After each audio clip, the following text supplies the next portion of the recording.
Assalamualaikum warahmatullahi wabarakatuh. Kembali lagi di pembahasan akuntansi. Hari ini saya akan membahas mengenai persediaan. Yang akan kita bahas adalah mengenai pengertian persediaan, pengendalian persediaan, jenis, tujuan, bagaimana menentukan jumlah persediaan dan biaya persediaan, serta estimasi dari biaya persediaan. Nah, untuk pengertian persediaan, sebenarnya banyak sekali pengertian persediaan. Di sini saya ambil beberapa saja. Yang pertama, menurut PSAK nomor 14 tahun 2014, persediaan merupakan aset tersedia untuk dijual dalam kegiatan usaha normal. Jadi dalam artian persediaan memang ini tujuannya dibeli untuk dijual kembali, termasuk pada kegiatan operasional utama perusahaan. Yang kedua, dalam produksi atau dalam perjalanan, maksudnya dalam perjalanan di sini, baik darat, air maupun udara. Jadi kepemilikan barang di sini eh, bisa pada saat diserahkan barangnya ke pihak pengiriman atau kepemilikan ini baru terjadi pada saat barang sudah ada di pembeli. Oke, yang ketiga atau berikutnya, persediaan merupakan aset dalam bentuk bahan atau perlengkapan untuk dipakai pada proses produksi ataupun pemberian jasa. Oke, pengertian persediaan menurut Kiso Wegan Wirfel tahun 2002, persediaan merupakan pos aset yang dimiliki untuk dijual kembali dalam operasi bisnis normal. Menurut Warren Reef dan Fish 2005, persediaan merupakan barang yang disimpan untuk dijual dalam proses atau dalam operasi bisnis perusahaan dan bahan yang digunakan dalam proses produksi atau disimpan untuk tujuan tersebut. Jadi, persediaan ini termasuk pada golongan aset lancar, yang mana merupakan salah satu aset terbesar pada perusahaan dagang untuk memperoleh laba. Baik, yang berikutnya kita bahas pengendalian persediaan. Nah, ada dua bentuk pengendalian persediaan. Bentuk yang pertama adalah melindungi persediaan dari kerusakan atau pencurian. Nah, bagaimana? Nah, yang pertama di sini dengan cara menyiapkan dokumen sebagai pencatatan persediaan sampai dengan pelaporan persediaan. Jadi dokumen-dokumennya ini seperti faktur pesanan pembelian, faktur gudang, serta sampai dengan laporan persediaan. Yang mana di dalam dokumen-dokumen tersebut terdapat wewenang siapa yang memeriksa, siapa yang bertanggung jawab atas persediaan yang masuk atau persediaan yang keluar dari gudang. Oke, yang berikutnya menggunakan sistem persediaan perpetual. Dalam sistem persediaan perpetual kita tahu bahwa persediaan ini langsung dihitung pada saat terjadinya transaksi. Jadi dari informasi di sini, eh, jadi ada pengendalian terhadap jumlah dan harga persediaan, baik persediaan yang masuk atau persediaan yang keluar. Jadi dapat kelihatan langsung berapa tuh jumlah persediaannya. Yang ketiga, tindakan pengamanan terhadap persediaan. Ada beberapa tindakan, misalnya di mana persediaan itu disimpan, terus apakah menggunakan CCTV dalam penyimpanannya atau dalam pengiriman persediaannya, ada penjaga keamanan, siapa yang bertanggung jawab terhadap persediaan atau terhadap penyimpanan barang yang disimpan. Oke, itu bentuk pengendalian yang pertama. Bentuk pengendalian yang berikutnya, yang kedua, melaporkan persediaan dalam laporan keuangan. Nah, ini dengan melakukan perhitungan fisik persediaan. Jadi kalau perhitungan fisik, jadi kita benar-benar datang ke gudang, menghitung berapa persediaan yang ada, serta melaporkan perhitungan fisik perhitungan fisik persediaan di perusahaan. Oke, di sini jenis persediaan menurut Wegan Kimmel dan Kiso tahun 2018,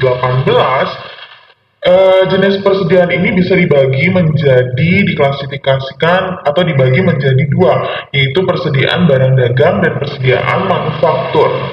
Nah, kalau untuk persediaan barang dagang, ini klasifikasinya ini hanya satu persediaannya, yakni persediaan barang dagang. Tapi kalau untuk perusahaan manufaktur, di mana klasifikasinya menjadi tiga jenis persediaan. Yang mana yang pertama adalah persediaan bahan baku atau bahan mentah, merupakan bahan dasar yang digunakan dalam proses produksi, tapi belum dimasukkan ke dalam proses produksi. Contohnya misalnya perusahaan furnitur. Jadi bahan bakunya misalnya kayu yang memang belum masih mentah, belum diproses untuk menjadi misalnya furniturnya meja misalnya. Oke, barang dalam proses. Nah, persediaan dalam proses ini juga bisa diakui sebagai persediaan.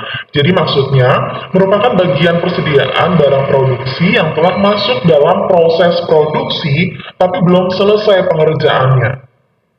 Oke, yang ketiga, persediaan barang jadi. Jadi di sini merupakan barang yang telah selesai diproses dan siap untuk dijual. Jadi sudah jadi barangnya.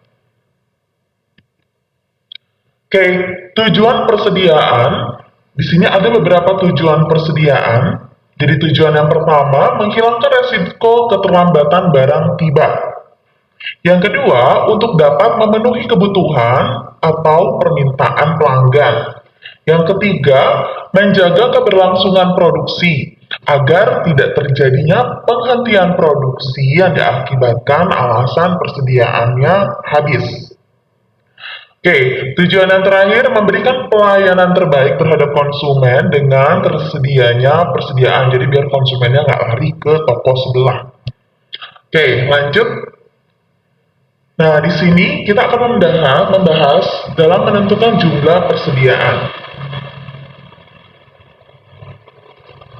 Jadi tidak peduli menggunakan sistem pencatatan persediaan periodik ataupun perpetual, seluruh perusahaan tentunya akan menentukan jumlah persediaan pada akhir periode akuntansi. Jadi kalau misalnya untuk perpetual, karena memang sudah dihitung setiap transaksinya, jadi dalam penentuan di akhir periode, kita tinggal melihat berapa sih jumlah dari persediaan yang ada di gudang atau dari harga pokok persediaannya.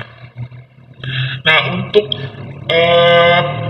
periodik, nah ini kita harus hitung nih berapa jumlah persediaan akhir di akhir periode. Nah, di sini untuk menentukan jumlah persediaan ada dua caranya, dengan melakukan perhitungan fisik persediaan dan dua, menentukan kepemilikan barang tersebut. Nah, yang tadi cara pertama, melakukan perhitungan fisik persediaan, ini mencakup menghitung, menimbang, atau mengukur setiap jenis persediaan yang ada. Jadi, dalam melakukan perhitungan fisik, kalian harus datang ke gudang, jadi kalian harus menghitung benar-benar, menimbang, mengukur setiap persediaan yang ada di gudang. Dan kalian bandingkan dengan catatan yang ada. Oke, yang kedua, di sini menentukan kepemilikan barang tersebut. Jadi kalau penentuan kepemilikan di sini dibagi lagi, ada barang dalam perjalanan, ada juga barang konsinyasi. Nah, barang dalam perjalanan di sini ada dua. Kalau misalnya dia FOB shipping point, kalau dia FOB destination. Jadi kalau FOB shipping point, kepemilikan barang berpindah ke pembeli ketika kurir menerima barang dari penjual. Nah, kalau FOB destination beda lagi. Kepemilikan barang berada pada penjual hingga barang tersebut sampai ke pembeli.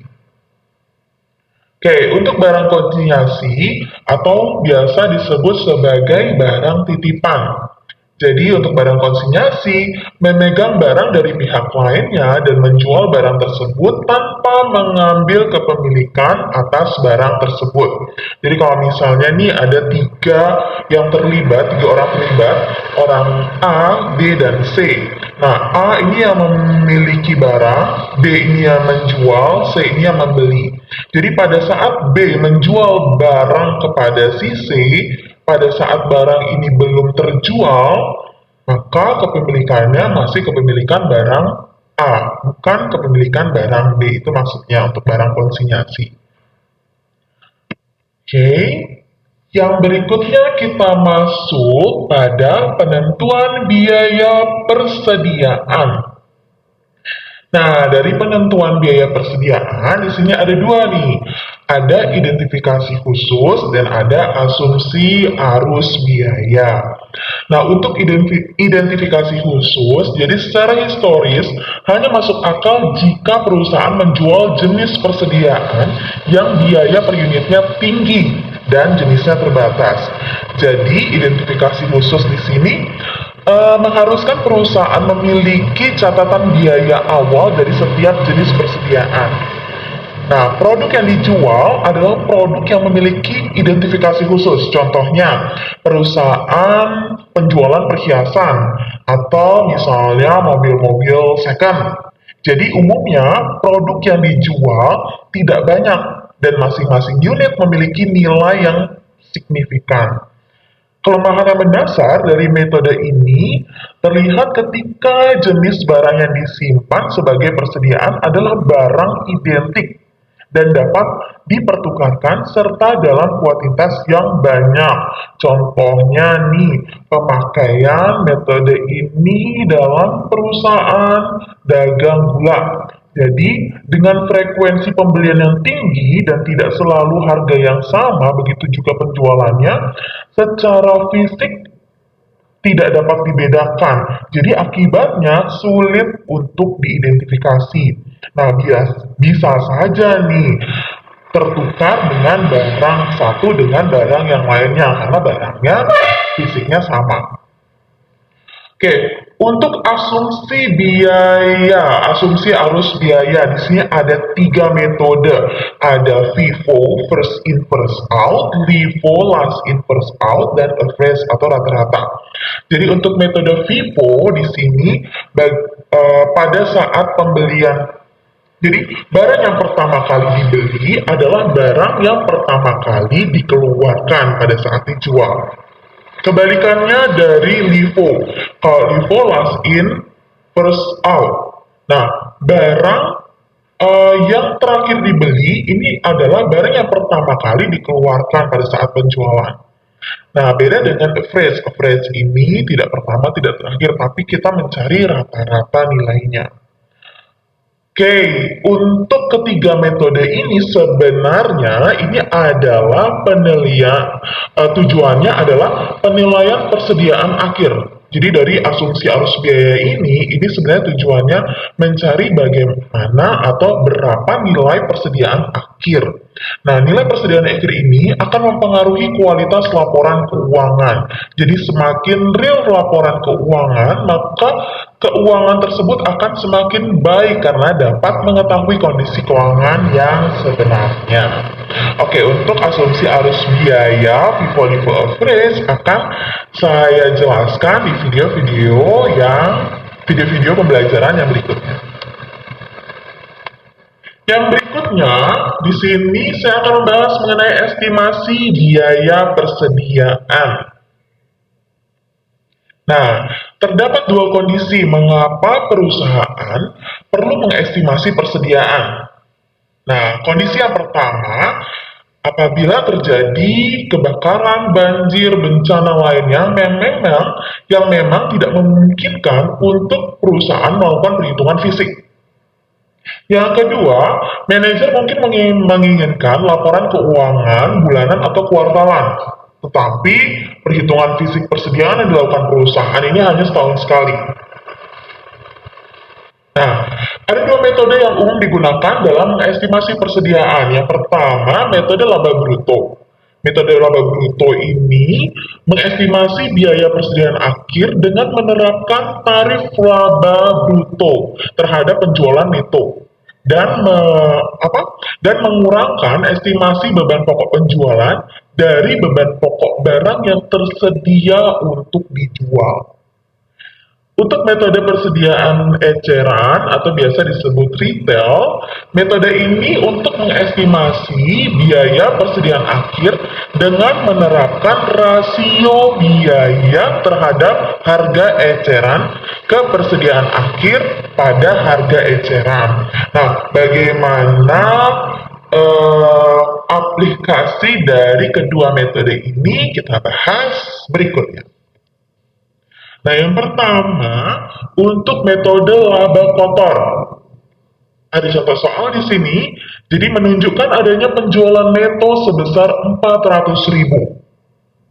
Persediaan awal 200.000 dan beban pokok pembelian sebesar 140.000. Pada tahun sebelumnya, perusahaan merealisasi tarif laba bruto sebesar 30%. Perusahaan berharap memperoleh tarif yang sama tahun ini. Berdasarkan fakta tersebut, beberapa estimasi biaya persediaan akhir pada tanggal 31 Maret 2020 berapa? Oke. Langkah yang pertama, kita harus menghitung berapa sih estimasi beban pokok penjualan. Caranya, penjualan neto sebesar 400.000 dikurangi estimasi laba bruto. Estimasi laba bruto didapat dari 30%. Nah, di sini tarif estimasinya dikalikan nilai penjualan sebesar 400.000. Berarti estimasi laba brutonya sebesar 120.000. Berarti estimasi beban pokok penjualannya bisa kita dapatkan sebesar 280.000.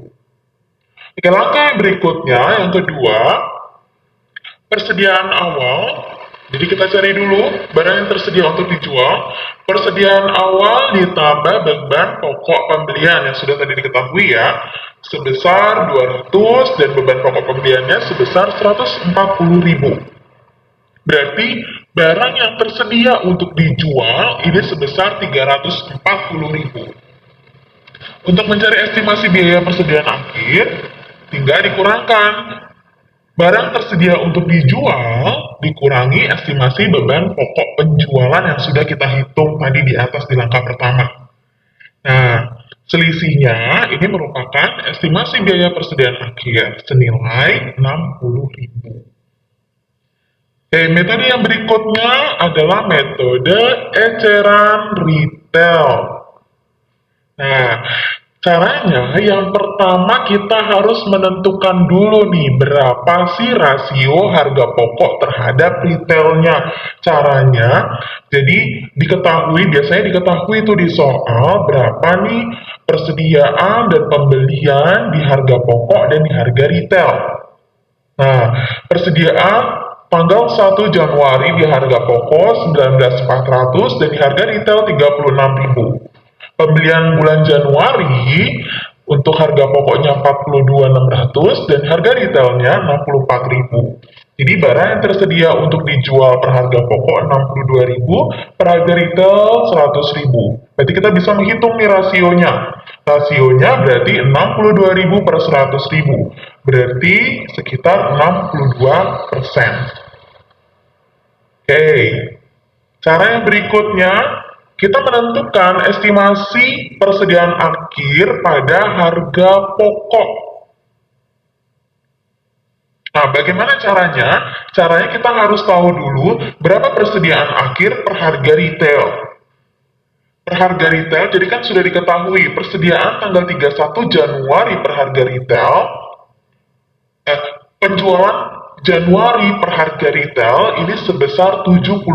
Berarti kita dari sini kita bisa mengetahui persediaan akhir per harga retail, yaitu barang yang tersedia untuk dijual 100.000 per harga retail dikurangi penjualan Januari per harga retail. Berarti persediaan akhir per harga retail ini nilainya 30.000. Nah, cara mencari persediaan akhir per harga pokok kita bisa kalikan saja rasio dikalikan dengan persediaan akhir harga retail. Berarti 62% kalikan 30.000. Didapat tuh sebesar 18.600 untuk persediaan akhir per harga pokok. Baik teman mahasiswa, sampai di sini dulu untuk pembahasan materi mengenai persediaan. Oke, terima kasih sudah memperhatikan. Silahkan lihat video pembelajaran yang lainnya mengenai persediaan atau mengenai ketiga metode persediaan, yaitu metode LIFO, dan Fred.